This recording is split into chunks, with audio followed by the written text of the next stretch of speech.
Queridos irmãos, a paz do Senhor. Que maravilha. Nós já podemos sentir a presença do Espírito Santo aqui.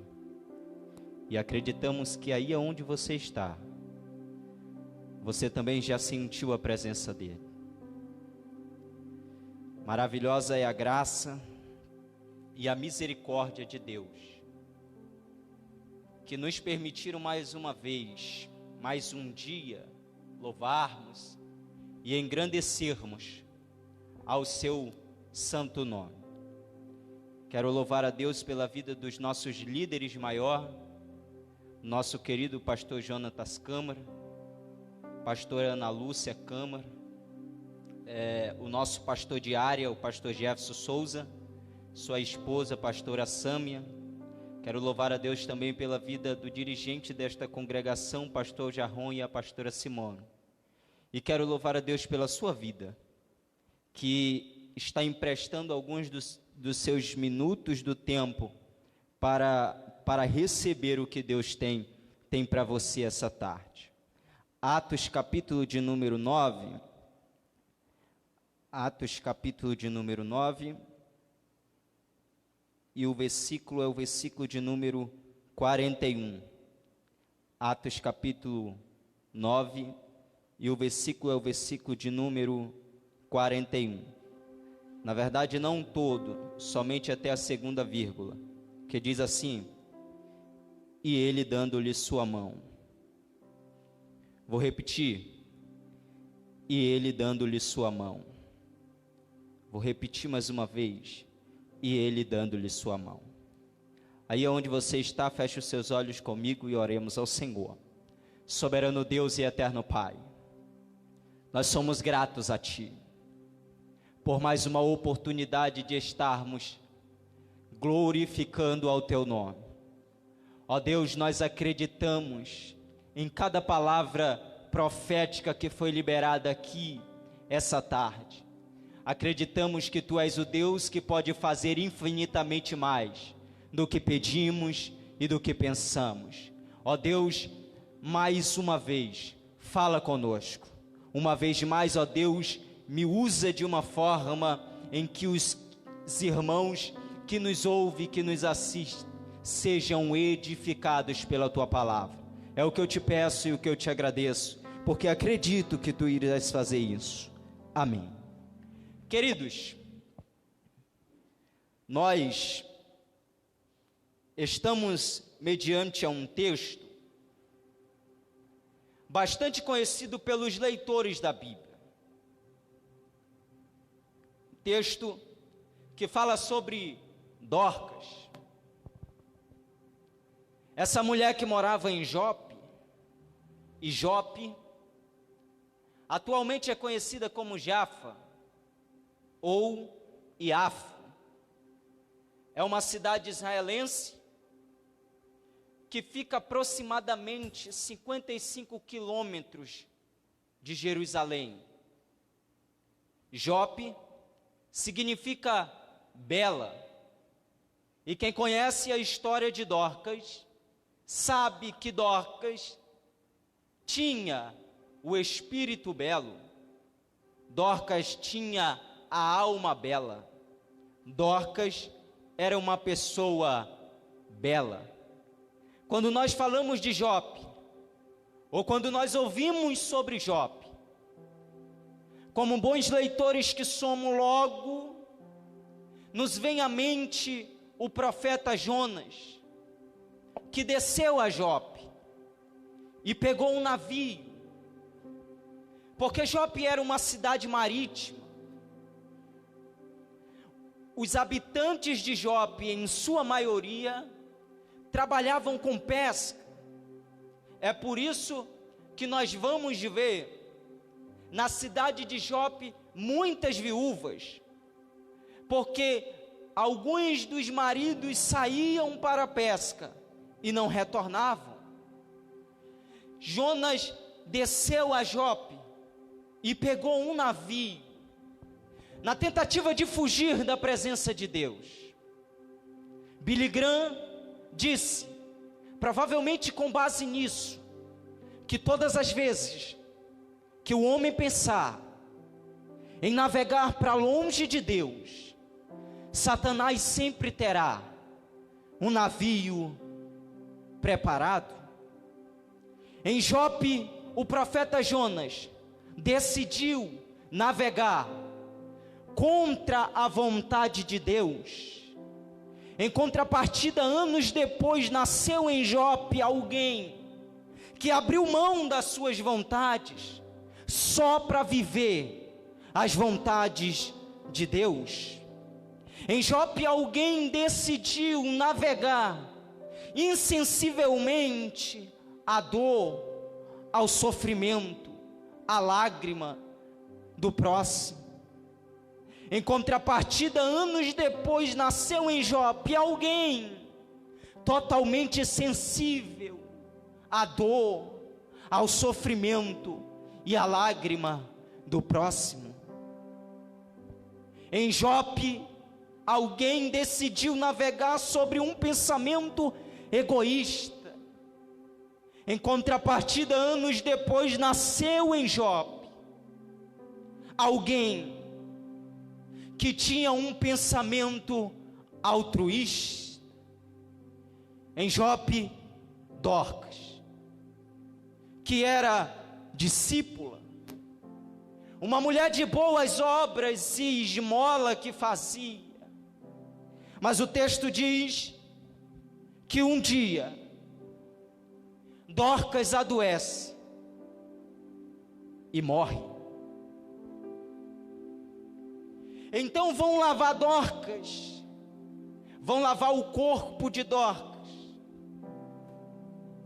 E o lavar corpo vem de uma tradução ou uma tradição judaica. Os judeus, eles lavavam o corpo como modo de preparo para o enterro. O corpo de Dorcas é lavado e é levado a um quarto. E isso é interessante demais, porque no evangelho escrito por Lucas, capítulo 7, um jovem morre, e nós vemos a sua mãe indo-lhe enterrar, porque essa é a ideia: morreu, enterra. Só que Dorcas, ao invés de ser enterrada, ela é levada ao quarto. Ela é levada a um quarto alto. Alguns discípulos, a saber 2, vão chamar Pedro, que está em uma cidade próxima a Lida.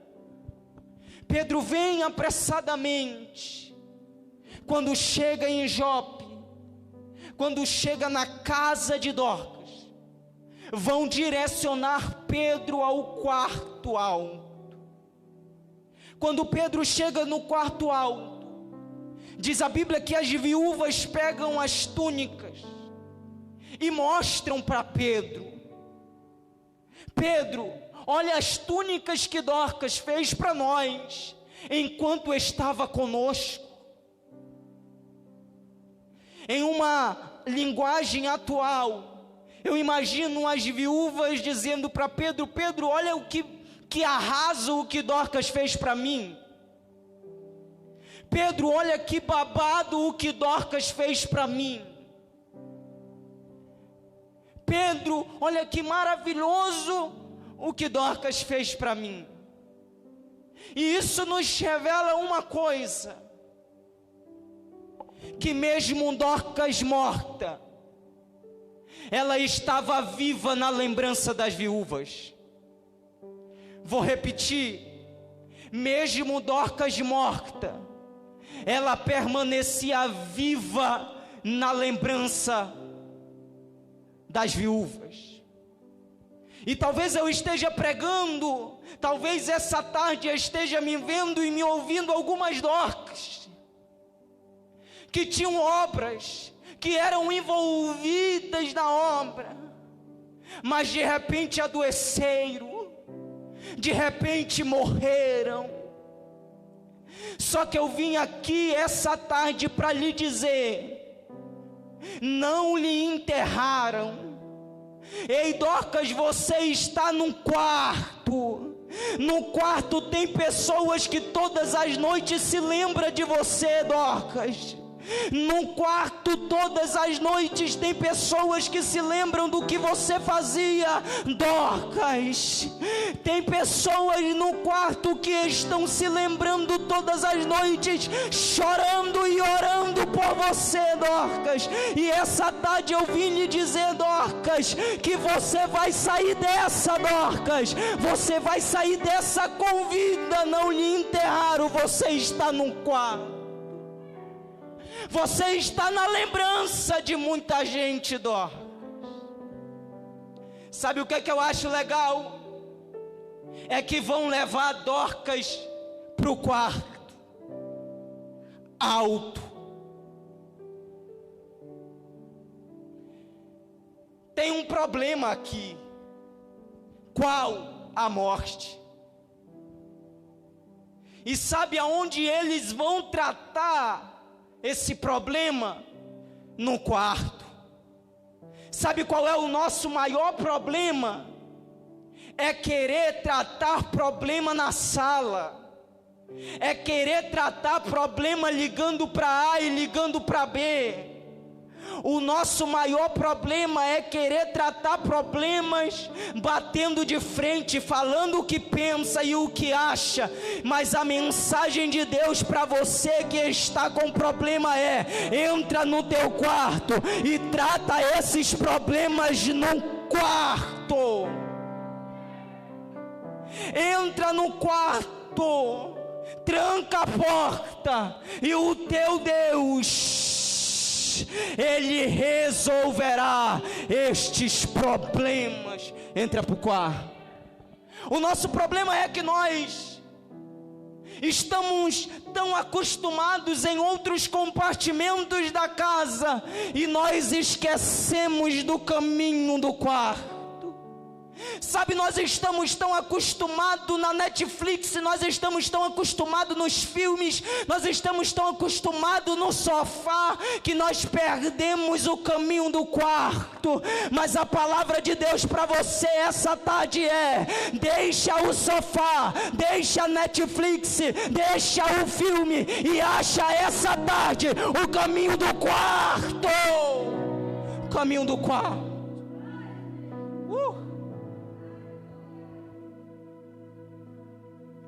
Escute, quando Pedro chega, as viúvas vão mostrar as túnicas. E isso nos revela que, embora Dorcas estivesse morta, na lembrança das viúvas ela estava viva. Só que Pedro vai fazer uma coisa muito interessante. O quê? Vai tirar do quarto as viúvas. Por quê? Porque acreditar que alguém morto pode ressuscitar não é muito fácil. Quer ver? Quando Jesus estava caminhando em direção à casa de Jairo, alguém da casa de Jairo chega e diz: não perturbe mais o mestre, a tua filha está morta. E Jesus disse para Jairo: Jairo, a tua filha não está morta, ela está dormindo. O que é que fizeram? Riram. Porque acreditar que alguém que está morto pode ressuscitar não é muito fácil. Pedro tira as viúvas do quarto, porque em algum momento o coração das viúvas podia se encher de uma incredulidade, e o problema não seria resolvido. Porque no quarto não se pode ter incredulidade. No momento da intimidade não se pode ter incredulidade. No momento do quarto, no momento da intimidade, é dobrar os joelhos acreditando que o Deus que lhe ouve vai continuar lhe ouvindo e fará a favor tudo o que você no quarto está pedindo. Tira do quarto. Pedro vai orar. Depois que ele termina de orar, ele vai dizer: Dorcas, levanta. Aí diz o texto que Dorcas abre os olhos, vê Pedro e senta. Só que a ordem de Pedro não é simplesmente para ela abrir os olhos, não é só para ela ver Pedro, e muito menos para ela sentar. A ordem de Pedro é: levanta. Só que ela vai só abrir os olhos, ela vai só ver Pedro e vai sentar. Aí Pedro, versículo 41, vai lhe dar a mão. Pedro vai dar a Dorcas uma das coisas mais difíceis que alguém pode dar a outra: a mão. Pedro dá a mão a Dorcas. Mas só que não é a primeira vez que Pedro dá a mão a alguém. E partindo dessa informação se percebe que Pedro tinha um ministério diferenciado. Qual? O ministério das mãos. E esse ministério é um ministério pouco desejado. As pessoas costumam desejar mais o ministério da palavra. As pessoas costumam desejar mais o ministério do louvor, mas não costumam desejar o ministério das mãos. E nós sabemos de homens, nós sabemos de mulheres que tem o ministério da palavra e dele se beneficia. Nós sabemos de homens e de mulheres que tem o ministério de louvor e dele se beneficia. Por que não se deseja o ministério das mãos? Porque o ministério das mãos não beneficia quem pratica. O ministério das mãos beneficia quem nele é praticado. Ministério das mãos. E esse ministério é tão sério que não são todas as pessoas que têm esse ministério. Com exceção ao Cristo, eu percebo na Bíblia somente 2 homens que tinham o ministério das mãos. Um, Pedro, outro, Moisés. No livro de Êxodo, capítulo 17, a partir do versículo 8,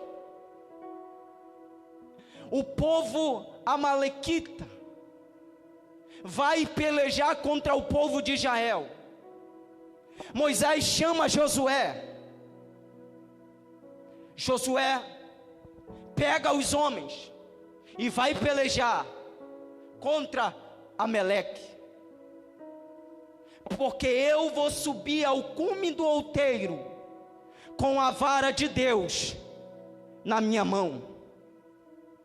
Josué faz conforme Moisés falou. Pega os homens e vai pelejar. Moisés pega a vara de Deus na mão e sobe a cume do outeiro. E a Bíblia diz que Josué estava guerreando com a Amalequita. E Moisés estava no cume do outeiro com as suas mãos levantadas. Enquanto Moisés estava com as mãos levantadas, Josué e os seus companheiros prevaleciam. Mas quando as mãos de Moisés iam baixando, o povo adversário prevalecia. Até que Moisés levantava as mãos. Quando Moisés levantava as mãos, Josué e os seus companheiros reagiam e venceram. Aonde você está, na sala, no quarto, me assistindo, levante as mãos, por favor, porque eu vim essa tarde liberar uma palavra profética. Eu sei que tem pessoas da nossa família que está na luta com a droga, que está na luta com a cachaça, que está na luta com a prostituição. E enquanto as nossas mãos vão baixando, a cachaça vai ferindo e vai matando aos poucos. Enquanto as nossas mãos vão baixando, as drogas vão ferindo e baixando aos poucos. Enquanto as nossas mãos vão baixando, a prostituição vai ferindo e matando levantando aos poucos, mas só que nós levantamos as mãos. Eu vou repetir, nós levantamos as mãos e Deus está dando a eles força para reagir. Vou repetir, e Deus está dando a eles força para reagir. Eles vão reagir contra a droga e vão vencer. Eles vão reagir contra a cachaça e vão vencer. Eles vão reagir contra a prostituição e vão vencer.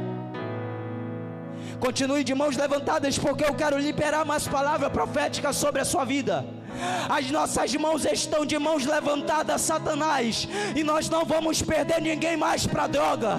As nossas mãos estão levantadas, Satanás, e nós não vamos perder mais ninguém para cachaça. As nossas mãos estão levantadas, Satanás, e nós não vamos mais perder ninguém para prostituição. As nossas mãos estão levantadas, Satanás, e o coronavírus não vai tirar da nossa família mais ninguém. As nossas mãos estão levantadas. E Deus dará vitória a esse povo. Vou repetir, e Deus dará vitória para você, querido. E Deus dará vitória para você, querida. Porque as suas mãos estão levantadas. Só que esse ministério das mãos,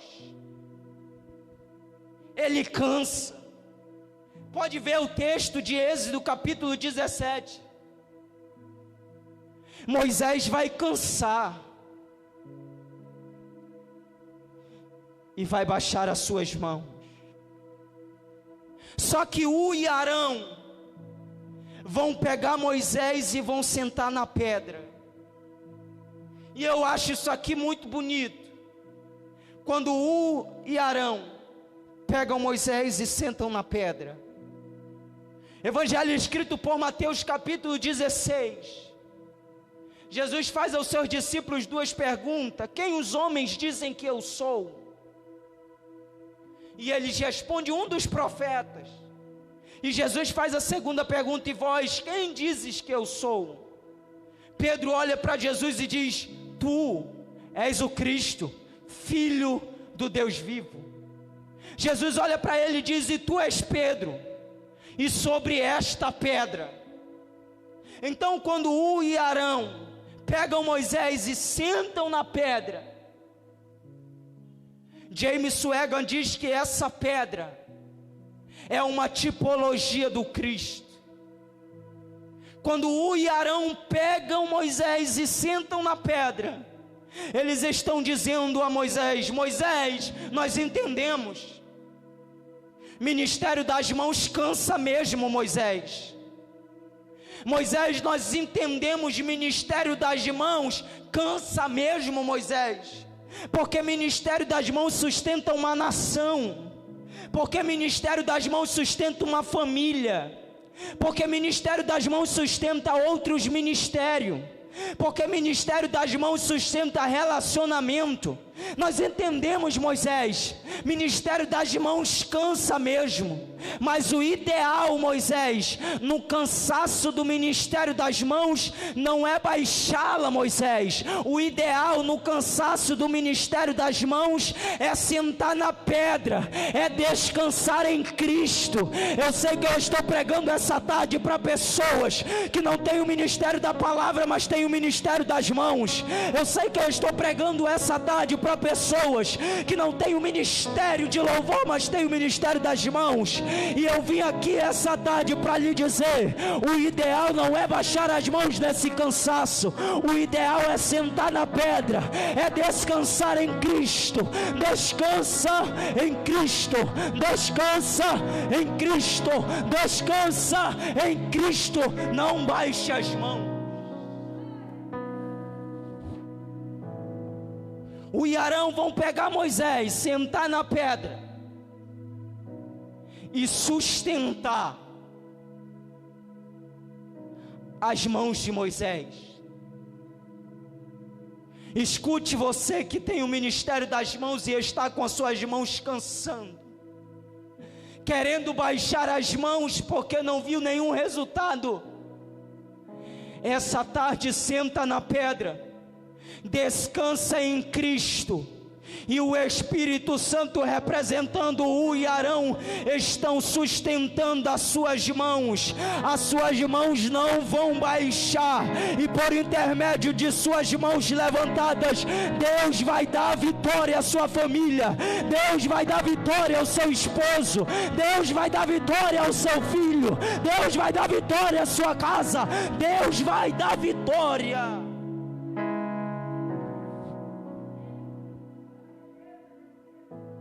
Moisés tinha o ministério das mãos,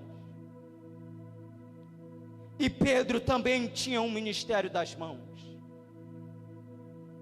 E em que momento Pedro recebeu este ministério? Evangelho escrito por Mateus, capítulo de número 14. Numa tempestade, Jesus vem andando por cima do mar. Os discípulos o taxam fantasmagoricamente, mas Jesus vai dizer: não temam, sou eu. Aí Pedro vai dizer: se és tu, Jesus, manda que eu vá até aí contigo. E Jesus diz: vem, Pedro. Pedro começa a andar sobre as águas. Só que tem um momento que Pedro vai começar a afundar. Jesus vai apressar os passos e vai lhe estender as mãos. No momento em que Jesus estende as mãos para Pedro, é neste momento em que Pedro recebe o ministério das mãos.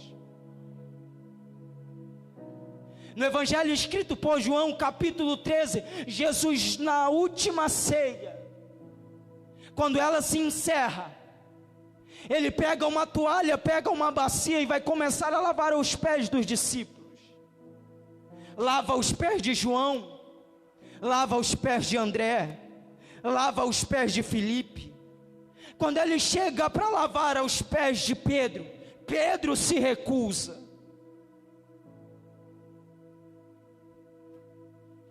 E Jesus diz: se eu não fizer isso, Pedro, tu não terás parte comigo. Então Pedro olha para Jesus e diz: então lava os meus pés e lava também as minhas mãos. Quando Pedro diz a Jesus: lava as minhas mãos, ele está dizendo: Jesus, prepara o meu ministério das mãos. Só que Jesus vai olhar para Pedro e vai dizer: Pedro, as tuas mãos não precisam ser lavadas. Quando Jesus diz isso para Pedro, ele está dizendo: Pedro, o ministério das mãos está preparado desde que tu estava afundando e eu te dei as mãos. Só exerce, Pedro. A primeira vez que Pedro vai exercer esse ministério vai ser no livro de Atos, capítulo 3, quando ele e João estão indo ao templo da Porta Formosa. E na Porta Formosa tinha um coxo de nascença. Vendo Pedro e João, pede a eles uma esmola.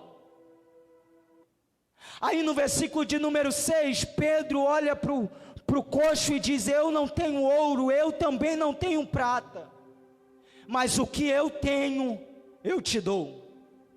No versículo de número 7, diz o texto: e ele tomando pela mão. Então quando Pedro diz: eu não tenho ouro, eu também não tenho prata, mas o que eu tenho, eu te dou, ele estava se referindo à sua mão. Ele estava dizendo: eu não tenho ouro, não tenho prata, e mesmo que eu te desse ouro e prata, você continuaria do mesmo jeito quando o ouro e a prata acabasse. Mas eu tenho as mãos, e eu vou te levantar e te fazer viver diferente e te fazer sair da situação que você está. O Cristo está dizendo a alguém: eu posso não te dar riqueza, mas eu tenho as minhas mãos e eu te dou essa tarde. Eu vou te ajudar a levantar. Você vai mudar de vida, você vai sair da situação que você está. O Cristo está lhe dando a mão essa tarde. Aí no capítulo 9, já encerro. No capítulo 9, Pedro estende a Dorcas a sua mão e ajuda ela a ficar de pé. É interessante que Dorcas só fica de pé quando Pedro lhe dá a mão. Pedro dá ordem a Dorcas, mas Dorcas não fica de pé.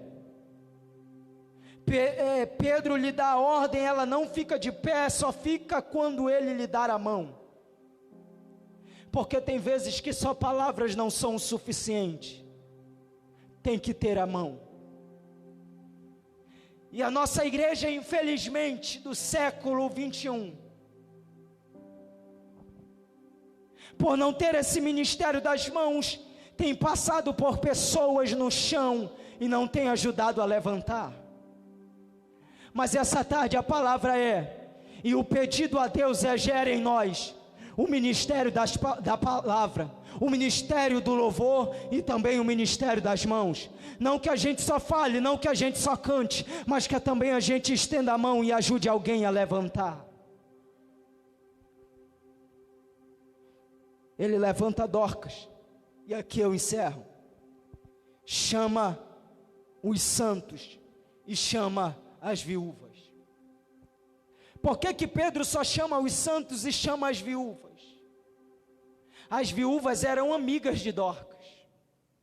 Pedro chama os santos e chama as viúvas, porque só os santos e só os amigos têm a capacidade de se alegrar quando alguém que estava no chão fica de pé.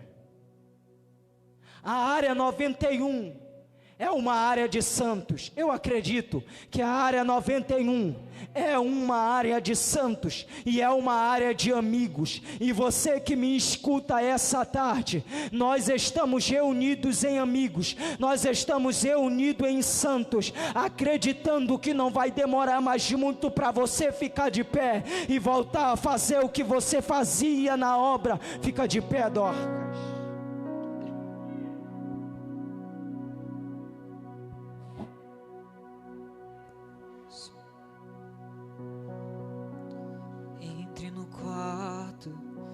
Feche a porta, chegou a hora de falar com Deus. Dobra os joelhos e sinta a presença. Escute, eles já tinham preparado o corpo de Dorcas para o sepultamento. Só que o homem de Deus chegou. E deixa eu lhe falar uma coisa que, a você que me escuta, talvez o diabo tinha já preparado o seu ministério para o sepultamento. Talvez o diabo já tinha preparado a sua vida para um sepultamento. Mas eu vim aqui essa tarde para lhe dizer: Deus chegou. Vou repetir: Deus chegou. Deus chegou. E você não vai ser enterrada, os seus sonhos não vão ser enterrados, o seu ministério não vai ser enterrado. O seu ministério hoje, eu profetizo, vai viver e vai voltar a alegrar muita gente. Essa tarde eu profetizo, você vai voltar a viver na caminhada cristã, na fé, e você vai continuar fazendo muita gente feliz, através do que Deus colocou na tua mão para fazer.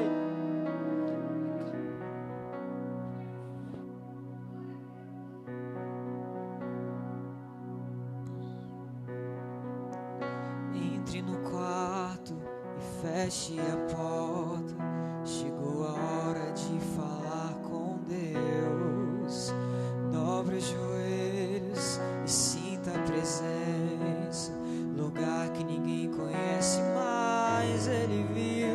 problema apresentado no quarto era a morte.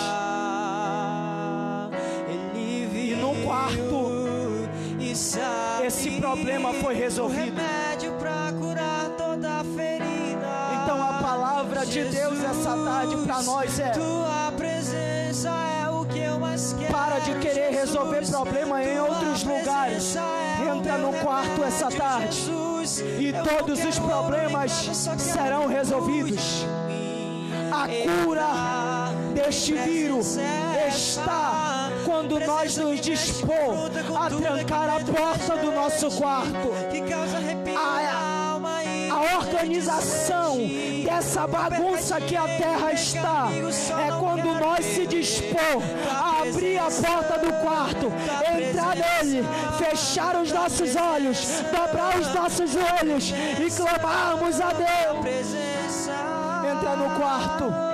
Os teus problemas serão resolvidos quando tu entrar no quarto. A tua situação será outra quando você entrar no quarto. Entra no quarto. Não te detenhas se as lágrimas rolarem e a batida do teu coração acelerarem. É Ele mexendo no secreto da gente.